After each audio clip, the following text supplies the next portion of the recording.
mga nangunguna at mga bagong balita sa DZRH. Pangunahing balita. Naku, talaga tong Nanay Benny ko, no? Ayaw paawat sa mga gawaing bahay. Gustong-gustong nagwawalis-walis, lalo na kapag hindi naman umuulan, nagluluto.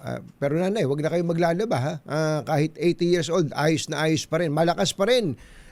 Iba talaga tong si Nanay Benny. Pero syempre, nag-aalala din tayo sa kanyang health bilang anak. Kailangan lagi siyang healthy at malakas.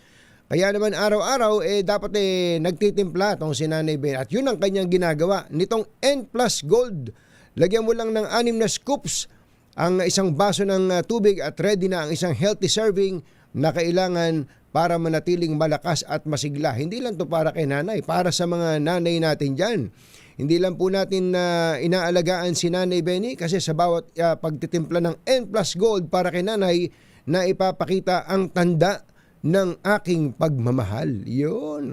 Ano pa iniintay nyo mga kumbatsero? Ipakita ang tanda ng pagmamahal with N Plus Gold. Available at Mercury Drugstores at iba pang kilalang na drugstores nationwide. Pangunahing balita. Anthony Taberna at Jerry Baha. DZRH. Pangunahing balita.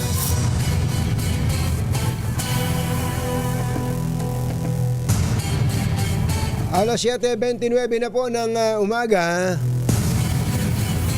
Baka hinahanap nyo siya. Andito lang po sa studio ng DZRH ang Presidente at General Manager ng GSIS, si Ginoong Jose Arnulfo aka Wick Veloso. Mr. Veloso, magandang umaga po sa inyo. Magandang umaga, Katunying, at saka sa inyong mga tagapakinig. Pasensya na kayo at hindi nyo inabutan si Jerry. Nagpapapicture. Busy. Kumusta po kayo? Okay naman po. Opo, mabuti po at pumayag kayo na paunlakan ang aming paanyaya na sagutin yung pong tungkol sa mga issue na may kinalaman po sa GSIS. Siguro po, ito naman ikang elephant in the room. Bakit po ba kayo nakabakasyon ngayon? Ano po ba sitwasyon nyo ngayon? Abay, Katunying, tayo po ay sinuspende ng ombudsman. At yan po ay isang nakakagulat na pangyayari sapagkat meron po silang summons at tayo po ay sumagot. Hindi pa ho natin na isasubmit ng ating sagot. Ay sinuspindi na po tayo. At yan po ngayon ang ating kalagayan. So ang status po ngayon, kayo po ba'y umakyat sa ibang husgado o kayo po ay umapila muna sa ombudsman? Umaapila po tayo sa ombudsman sa kasalukuyan. So nag-file po kayo ng motion for reconsideration? Motion for reconsideration yan po na may parte ng proseso, no? Parte po ng proseso para naman po maipaliwanag namin ang amin pong puntos. At tama-tama po, ang Supreme Court ngayon, ang isa sa mga pinakamalaking usapin ay tungkol sa constitutional right to due process. Napakagandang balita po yan. Opo, sapagkat nais po namin sana na ibigay ang aming posisyon bago po kami pinatawan ng suspension at nung kami po ay sinuspindi, wala na po kami mabalikan sapagkat yung ombudsman ay last day na po. Dahil sa palabas na po noon si Ombudsman Samuel Martir. By the way, sa kasalukuyan po ay parang in the process of selecting a new ombudsman as a replacement doon sa nagretiro si Ombudsman Samuel Martires. Well, anyway, diretsuhin ko na po ang tanong sa inyo para lang maunawaan ng ating mga kababayan. Gaano po ba kalaki ang pera ng GSIS sa ngayon? Alam po ninyo, Katunying, 1.88 trillion po ang assets under management ng GSIS. At napakabigat na responsibilidad po ang ginagawa natin. Alam po ninyo, ang government employee nagko-contribute po ng 9%. Galing sa kanilang sweldo para po sa pondo. Ang agency po, ang government agency, kung saan sila naninilbihan, nagko-contribute ng 12%. For a total of 21%. Katunying, pag ikaw ay nagtrabaho ng tuloy-tuloy sa gobyerno, kada taon may multiplier effect ka ng 2.5 at umabot ka ng 36 na taon, abay 90% of the last 3 years pay ibibigay po namin na pensyon. Abay napakalaking responsibility. Contribute ka ng 90, nagtrabaho ka ng pakatagal, bibigay namin 90%. And ako, kung may mangyari pa naman po sa ating pensioner at buhay po ang asawa, hanggang buhay ang asawa, 50% po ibibigay. Opo. Sa madaling salita po, dun sa, kung tama po yung intindi ko sa inyo, ganito po yung pie, ika nga yung pie, ang contribution ng agency at ng empleyado ay 21% lang nung kabuuan, pero ang laki ng responsibilidad nyo habang lumilipas ang taon dahil meron yung tinatawag na pension at iba pa. Tama po yun. So kailangan yung palakihin ang GSIS. Okay, 21% yung pinag-uusapan. Saan galing yung iba? Yung diferensya po niya, manggagaling na kung saan namin kikitain ang aming investment. Kaya po tayo prudent. Ano pong tao ibig sabihin niya? Masyado tayo maingat. Masinop. Masinop. We have to be careful. At alam po ninyo, ang atin pong karanasan dyan, sapagkat halos 40 taon sa banking, ang aking experience ay kailangan po prudent, pinag-aaralan ng mabuti. Pwede po bang tumigil muna kayo sandali doon? Saan ho ba kayo galing bago kayo maging presidente at GSIS, presidente at general manager ng GSIS? Ako po ay presidente ng Philippine National Bank at the time. Presidente rin ako ng Bankers Association of the Philippines, Association of all the commercial banks and universal banks in the Philippines. Before that, for close to 25 years of my life, I was with HSBC. Yung sa Hong Kong, yung Hong Kong Shanghai Bank. Nagtrabaho ako sa Hong Kong. I was in charge of Asia Pacific fixed income trading and credit derivative. Bankero pala kayo, no? Bankero po. So, marami po doon na tayong ginawa mga transaksyon all related to funding, financing, yung pong pinakamalaki na preferred share transaction sa Pilipinas na 80 billion, tayo pong nag-lead. Napakarami po nating ginawang transaksyon. Kumbaga yung kasaysayan ng inyong yung profession po ninyo, parang lagi may kinalaman sa pagpapalaki ng pondo, pagpapatibay ng institusyon. Pero siguro kung halimbawa HSBC medyo stricto po yan di ba? Lalo sa banking industry, napakadaming katakot-takot na mga proseso yan bago ka makapag-transact. The most regulated business in the world is banking. Kaya po nagsisimula kami ng pinag-aaralan namin kung ano limit letter namin. Ano lang ang pwede mong magawa. Ano ang proseso na dapat mong gagawin. Kaya yan po sa buong buhay ko. Sanay po tayo binabasa ano ang proseso. Puro proseso. Ano ang kailangang magawa sapagkat hindi ka pwede lumabas doon sa tinatawag na boundary mo. So okay, balikan natin yung GSIS. 21% lang yung kontribusyon ng empleyado at kontribusyon ng agencies. Ngayon, yung balance, yung natitira ay sabi niya, go ahead po.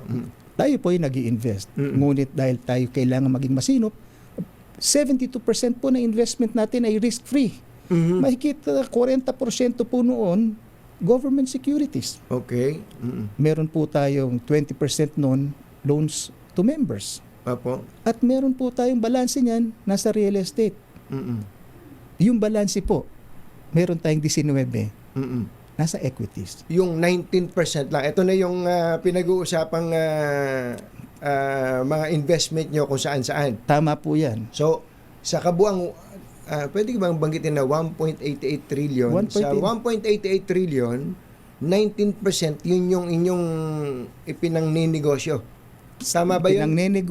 Pinapa-invest po sa equities. Sa equities. Pag ikaw po ay... I-educate nyo nga kami dyan sa equities na yan. Alam po ninyo, Katunying, pag ikaw ay nag-invest sa equities, ikaw ay nag-invest sa negosyo na parang ikaw ay may-ari. So kung sinabi ni Katunying, gusto ko bang mag-restaurant ako at magtayo? Pwede. O pwede ba akong bumili na lang ng share of stock ng Tunying's Coffee Shop at magagawa ko rin ang pareho. Dalawang pong paraan yan. So para kang may-ari Parang may-ari. ng negosyo. Opo. Yan po ang equities. Opo. At ang equities po, depende sa financial performance. Depende sa economic condition ng bansa. Buong mundo, nagkakaroon po ng volatility. Minsan ay maganda takbo, minsan ay maganda. hindi. Pero may tinatawag kasing long term, ano? Yes po. Yan po ang ginagawa namin dyan. Pinag-aaralan mo. Ano ba ang long-term viability nito? At doon po pumapasok yung pag-aaral. Masusing pag-aaral bago ka pumasok. Pagka po ba pumasok kayo sa investment, kayo mag-isa lang nagdidesisyon nun o yung buong board? Ay, hindi na po kasama yung buong board dyan. Nasa management na po yan. Binibigyan na po ng desisyon ng management kung paano sila mag-i-invest. Ang board nagseset ng policy. Opo. So ngayon, may mga investment team po kami. May research team kami. Meron kaming mga tao na tumitingin kung ano ba ang pwede namin pagkakitaan. At dahil tayo ay bihasa rin dyan, pinag-aaralan ko rin. Tinitignan ko kung ano yung mga nire-recommenda. Tinitignan ko kung ano kanilang ginagawa. At yan po ang ating patakaran. Yun ang patakaran. Okay. Guys, kape nga tayo dyan at mukhang mahaba-haba pa usapan natin. No sugar, ha? Black lang, ha? Okay. Babalikan po natin si... kasi nabanggit niyo yung coffee. Tumakam tuloy ako sa kape ng Katunyings. Babalikan po natin si President and General Manager Vic Veloso. At tatanong po natin sa kanya yung mga issue na ibinabato tungkol sa investment na pinasok ng GSIS. For example, yung pong na-interview natin isang beses, yung Alter Energy, na bakit ba sila nag-invest doon sa Alter Energy? Isang malaking kumpanya na may kinalaman sa renewable energy. Bakit ba sila nag-invest sa DG Plus, isang kumpanya ng gaming? O mamaya po, ipasasagot po natin yan kay PGM Vic Veloso. Magbabalik po kami dito sa Mga nangunguna at mga bagong balita sa DZRH. Pangunahing balita. DZRH. Pangunahing balita.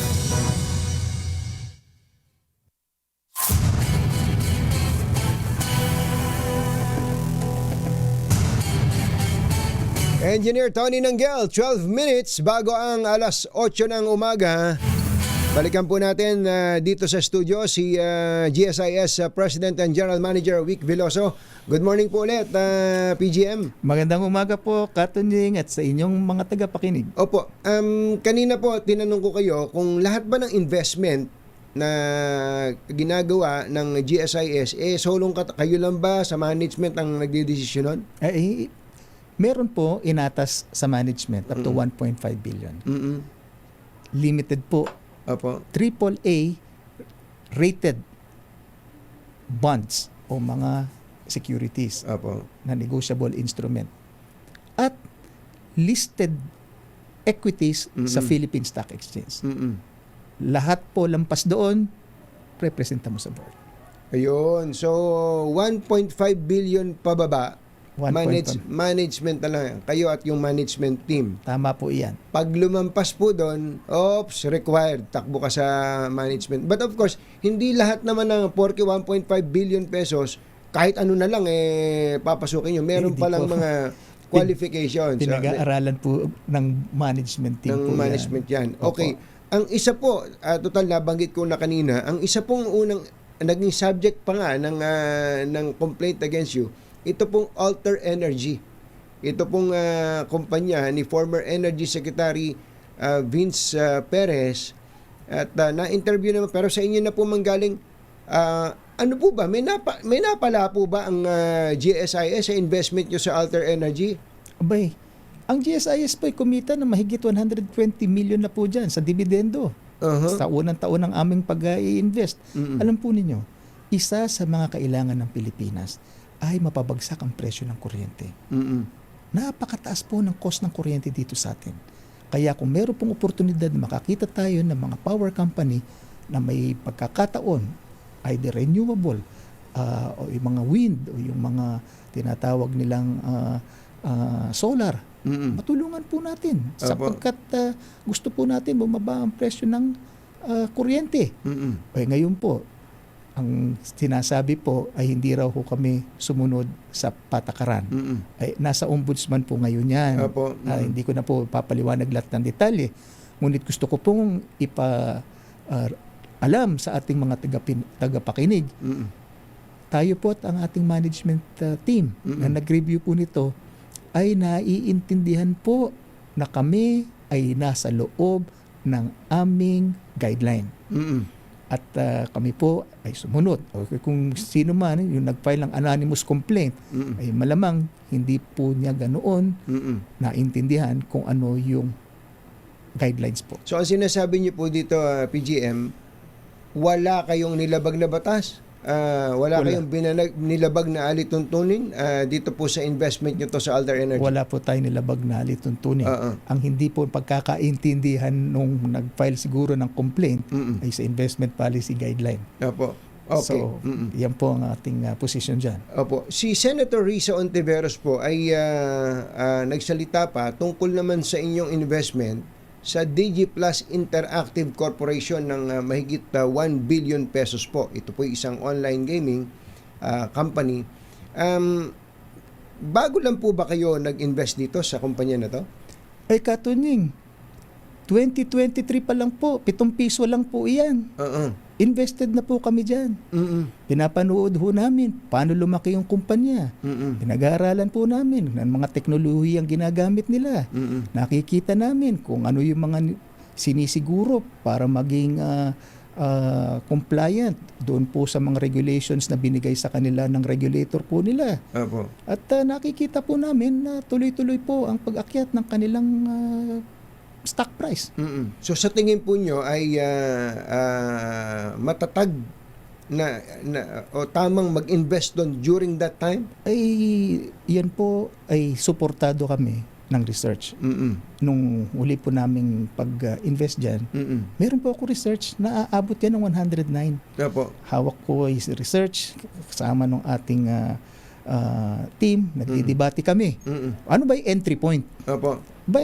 Yung entry point ang pinag-uusapan, pero wala naman sa mga usapan during that time. If i-phase out ba ito? Itong negosyo na to? Wala po, di po. Pagkatapos ng 2 linggo, biglang usapan daw.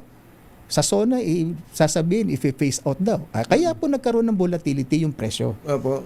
Ngunit ang gusto ko pong iparating sa inyo, Katunying, yung volatility po na yan ay sa akin, kung tatanungin mo, kung ano man po ang kinabukasan ng kumpanya, makikita po ninyo, meron sila mga kontrata sa ibang bansa na makapagsimula rin ng negosyo.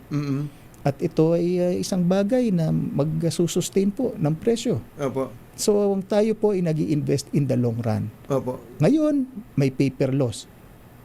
Pero tayo po, nakita natin ang oportunidad dito pangmahabaan. So sa ngayon, may paper loss, kumbaga sa papel may talo ang GSIS. Ang sinasabi niyo ba sa amin, makakabawi ang GSIS dito? Ay ako po ay naniniwala. Naniniwala po sapagkat maganda po ang fundamentals ng kumpanya. Pero bakit po kayo nag-invest sa isang online gaming company? Yung ethical issue nga po nito, lagi ang GSIS ba't ini-invest ang pera ng tao, ng government employees dito sa sugal? Ay hindi na po ako makikipagdebate pagdating sa ethics. Napakarami pong point of view dyan. Opo. Mandato ko po makahanap ng oportunidad, lumaki ang pondo ng GSIS. Iiwan po natin yan sa mga lawmakers natin. Opo. Kung sabihin nilang pinagbabawal namin to, kami po isusunod. Opo. At yan po ang gagawin po natin. Okay. Paano po ba dinedetermine ng GSIS ang isang kumpanya na doon po kayo maglalagak ng puhunan o investment? Tinitignan po kung ano mga oportunidad ng kumpanya. Meron kaming mga 3 qualification dyan. Safety, profitability, liquidity. Opo. At pag yan nakita namin na naroroon, kami po ay pag-aaralan lalo. Titignan namin, ano ba ang negosyo na pinasok nito? Opo. Ano ang size ng market nito? Anong potential kitain nito? Ano mga risk ng negosyo na ito? Ano ba ang mga fixed cost nito? At ano naman ang revenue stream nito? Ano magiging cash flow? Pag nakita po namin maganda ang magiging resulta po nito, kami po ay naglaladak dyan. At may mga iba-ibang sektor kaming naglalagay dyan. Meron po tayo sa real estate, meron po tayo sa ibang manufacturing at iba-ibang pong negosyo. Sa 19% na sinasabi nyo na ini-invest po ng GSIS, sa dami po siguro, marami, hindi nyo na siguro kaya i-enumerate yung mga kumpanya kung saan po kayo pumasok. Ano ba ang panalo ang streak po ninyo, panalo-talo? Kung susumahin, panalo po ba ang GSIS? Abay, Katunying, nais ko pong ipaalam sa ating tagapakinig na for the first 6 months of 2025, ang inyo pong GSIS ay kumita ng 77 billion. 77 billion? Ito po ay 18 billion better than the first half of last year. Opo. At ang pondo po ng GSIS ay napalago na natin simula nung tayo pumasok, 1.53 billion lang. It's already 1.88, mahigit 300 billion. So, ang nangyayari po, nakatingin ng mga tao dito sa mga kung sino man ang nag-feed. Alam po nyo, confidential ang mga transaction namin. Kung sino man ang nag-feed nito, hinahanap kung ano yung mga natalo, may lugi. Ngunit, natanong na ba nila na ang GSIS po ay may pinakamababang pautang sa retail market sa mga government employees? Alam mo po ninyo, Katunying, 1.4 million government employees ang nailigtas na namin sa mga loan sharks sa produkto naming ginhawa, Flex. Maaari kang mangutang up to 5 million pesos, up to 15 years. At maglakad ka simula Tawi-Tawi hanggang Apari. Wala kang makikitang 6% interest rate. Yung pong mga nag-iiyakan na mga guro, mga empleyado ng gobyerno, kasi po pag tayo pumupunta sa probinsya, Katunying, ginagather po natin ng mga empleyado. Opo. Iba-ibang ahensya. Bigyan niyo po ako ng feedback. Products, processes, even our people. And we are going to adjust all of this based on what you need. Naiiyak. Ilang taon ko na hindi nakikita ATM namin. Bakit po ba? Sabi ko, nakasanla ho mga ATM namin. Opo. So ito po yung ginawa namin. Nandiyan po tayo naghahanap po ng mga pagkakataon matulungan. Napakababang interest rate, 6%. O meron na po tayong 27,600 na mga tao na nabigyan ng bahay, dignidad. Dahil po sa ating rent to own, at least with option to buy. Opo. So, ito pong mga nak-foreclosed ng properties ng GSIS noong 1997, Asian Financial Crisis, imbis na bantayan pa ho namin, pinapalis with option to buy. Pag may pagkakataon na silang mabili, iyan po ay kanilang maaring makuha na. Summarize ko lang po, medyo kapos na po tayo sa oras. Ang sinasabi po nyo, ang GSIS during your time lumago ng 300 billion. 300 billion. Ngayong taon na to, first half pa lang ay kumita na siya ng 77 billion, which is 18 billion better than the same period last year. Opo. Last year. So ang sinasabi nyo, itong mga investment na kung saan pinapalago ninyo ang pera ng GSIS, oo, may talo, pero mas maraming panalo. Tama ba yung intindi ko? Mas marami pong panalo.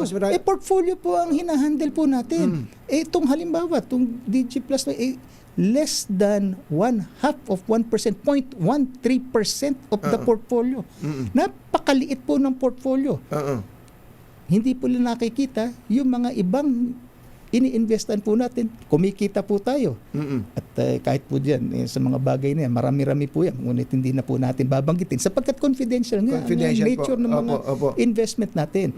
Kaya ang gusto kong iparating sa ating mga mamamayan na nanililbihan sa gobyerno, inyo pong GSIS ay pinapatakbo ng mga tao na iintindihan po ang larangan ng pananalapi. Kami po ay guided morally with integrity. Ito lang po ang aming puhunan sa buong panahon namin ng paninilbihan ng bangko. Integridad, katapatan, yan po ang aming binibigay. Pinag-aaralan namin ng mabuti para maibigay ang serbisyo o totoong ginhawa para sa ating mga membro.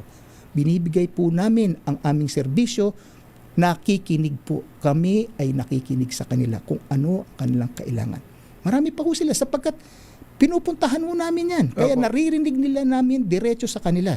Opo. Susunod po, hinihiling po nila, maaari nyo pa kaming bigyan ng medical benefit over and above PhilHealth. Yan po pinag-aaralan po namin kasama ng ibang government agencies. Sa madaling salita po, doon sa mga nakikinig sa atin, kasi may mga may mga naririnig tayong balita, nandi-delay daw yung pension. Wala pong ganun. Wala po mga ganun. Urban legend po. Kung ano ng mga kwentong kutsero po yan. Sa dami ng pera, sa kwento nyo, daming pera ng GIS, napalago nyo ng ganung kalaki. In 3 years, 300 billion Opo. napalago. Ibig sabihin, maraming pera GSIS. Pagka meron pong hindi tumanggap ng pension on time, sa akin yun na po isumbong at habulin natin si PGM Vic Biloso. Katon, gusto ko pong ihabol. 99.6% digitalized na po ang GSIS. Kaya po yung mga inyong loan, kung kayo'y gustong tumingin, umaga, makikita nyo balanse, mag-apply ka, pagkatanghali, puntahan mo yung approving officer ng agency mo. Pag siya'y nag-approve, bago kayo umuwi, nakakredit na po sa inyong account. Yes, sir. Salamat po sa inyo. Hindi, one last point. If the Senate will start its investigation, pupunta ho kaya? Papaliwanag po natin. Wala naman po tayong tinatago para rin maintindihan ng mga kasama nating mambabatas kung ano po yung ginagawa po natin. Okay. PGM Vic Biloso, maraming salamat po sa inyo at thank you po sa pagtitiwala na pumunta pa kayo dito sa amin sa DZRH. Maraming salamat din po, Katunying. Magandang umaga po. Maraming salamat pagbigay ng pagkakataon. Opo. Si PGM